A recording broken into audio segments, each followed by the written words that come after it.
दोस्तों आज के इस वीडियो में हम बात करेंगे पर्सनल लोन के ऊपर कि हमें पर्सनल लोन कैसे मिलेगा। अगर आप एक सैलरीड पर्सन है तो आपको पर्सनल लोन कैसे मिलेगा, या फिर अगर आप एक सेल्फ एम्प्लॉयड है तो आपको पर्सनल लोन कैसे मिलेगा। इसमें आपको कौन कौन से डॉक्यूमेंट्स देने पड़ेंगे। इस वीडियो में मैं आपको पर्सनल लोन से जुड़ी हर एक चीज को क्लियर कराऊंगा। बस आप इस वीडियो को शुरू से लेकर लास्ट तक ध्यान से जरूर देखिए। दोस्तों मेरा नाम फैजान है, मैं आपके अपने YouTube channel Waris the finance में आप सभी लोग का स्वागत करता हूँ। चलिए दोस्तों बिना देर किए हुए अपने इस वीडियो को शुरू करते हैं। पर्सनल लोन एक अनसिक्योर लोन है जिसको देने के लिए बैंक आपसे आपकी कोई सा भी प्रॉपर्टी नहीं लेती है, जिस वजह से हर एक बैंक पर्सनल लोन के ऊपर जो रेट ऑफ इंटरेस्ट है उसको हाई रखती है। एक साल के अंदर में करीब आपको 15 से लेकर के 20% तक का रेट ऑफ इंटरेस्ट देना पड़ेगा। अब बैंक इतना हाई रेट ऑफ इंटरेस्ट इसलिए रखती है क्योंकि अगर कोई भी कस्टमर लोन को वक्त पे रीपेमेंट नहीं करता है तो बैंक के पास आपका ऐसा कोई भी प्रॉपर्टी नहीं है जिसको बेच के वो इस पैसे को रिकवर कर सके। इसीलिए इस रिस्क को मैनेज करने के लिए बैंक पर्सनल लोन के ऊपर हाई रेट ऑफ इंटरेस्ट रखती है। ये तो हो गई पर्सनल लोन की बेसिक जानकारी। अब हम ये जान लेते हैं कि हम पर्सनल लोन कैसे ले सकते हैं।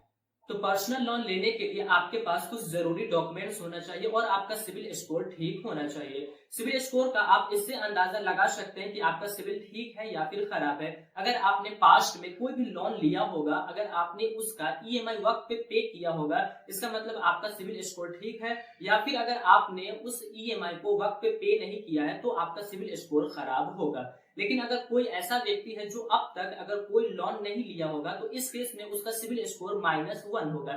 इस केस में तो उसको लोन दिया जाएगा लेकिन उसके ऊपर रेट ऑफ इंटरेस्ट बहुत ही हाई करके दिया जाएगा। चलिए अब हम ये जानते हैं कि पर्सनल लोन लेने के लिए हमें कौन कौन से डॉक्यूमेंट्स देने पड़ेंगे। तो सबसे पहला तो ये डॉक्यूमेंट्स है आपकी आइडेंटिटी, यानी कि आपकी पहचान। आपका क्या पहचान है ये चीज उस डॉक्यूमेंट से क्लियर होना चाहिए। तो आप अपनी आइडेंटिटी के लिए आप अपना आधार कार्ड दे सकते हैं। दूसरे नंबर पे जो डॉक्यूमेंट्स आता है उस डॉक्यूमेंट्स का नाम है एड्रेस प्रूफ, यानी कि आप कहाँ रहते हैं, आपका घर कहाँ है, किस जगह से आप बिलोंग करते हैं, ये चीज उस डॉक्यूमेंट से क्लियर होना चाहिए। तो आधार कार्ड से आपका आइडेंटिटी भी क्लियर हो जाएगा और आधार कार्ड पे आपका एड्रेस भी रहता है, जिस वजह से एक आधार कार्ड से आपका 2 डॉक्यूमेंट्स क्लियर हो जाएगा। अब तीसरे नंबर पे जो डॉक्यूमेंट्स आता है उस डॉक्यूमेंट्स का नाम है 3 से 6 महीने का सैलरी स्लिप, या फिर आपके पास 2 साल पहले का आईटीआर फाइल होना चाहिए। अगर आप एक सैलरीड पर्सन है, कहीं आप जॉब करते हैं तो आपके पास 3 से 6 महीने पहले का सैलरी स्लिप होना चाहिए।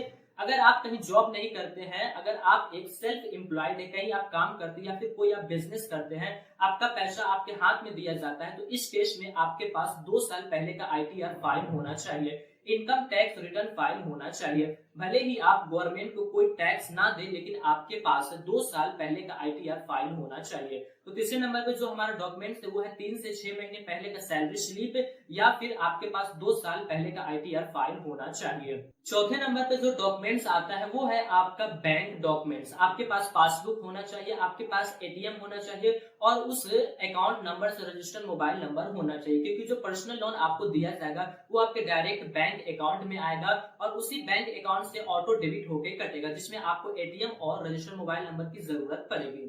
अब पांचवें नंबर पे जो डॉक्यूमेंट्स आता है वो है हमारा पैन कार्ड। वैसे तो इसकी पर्सनल लोन में कोई रिक्वायर्ड नहीं है, लेकिन फिर भी आप इसको अपने साथ कैरी करें क्योंकि कभी ये आपसे डिमांड किया जा सकता है। तो अगर आपका सिविल स्कोर ठीक है और आपके पास वो सभी डॉक्यूमेंट्स है जो मैंने अभी बताया है तो आपको पर्सनल लोन दे दिया जाएगा। लेकिन यहाँ पे फिर से मैं एक चीज कहना चाहता हूँ कि आपके पास सिविल स्कोर ठीक होना चाहिए, क्योंकि पर्सनल लोन आपके ट्रस्ट के ऊपर ही दिया जाता है। अगर आपके डॉक्यूमेंट्स में थोड़ा इधर उधर है तो भी काम हो जाएगा, लेकिन आपका सिविल स्कोर ठीक होना चाहिए। अगर आपका सिविल स्कोर ठीक नहीं है तो मैं इसी चैनल पे एक वीडियो बनाया हूं जिसमें मैंने ये बताया है कि बैंक से जाने आप अपने सिविल स्कोर को कैसे ठीक कर सकते हैं। उस वीडियो का लिंक मैं आपको इस डिस्क्रिप्शन में भी दे दूंगा और आई बटन में भी दे दूंगा। आप जाकर उस वीडियो को देख सकते हैं और देख के अपने सिविल स्कोर को ठीक कर सकते हैं, क्योंकि पर्सनल लोन आपके सिविल स्कोर के ऊपर ही दिया जाता है, आपके ट्रस्ट के ऊपर ही दिया जाता है।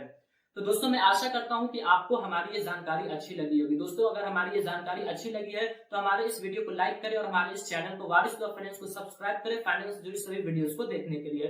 फिर मिलेंगे दोस्तों एक नए वीडियो में, तब तक के लिए जय हिंद जय भारत। अल्लाह पाक आपको सलामत रखे और आप हमारी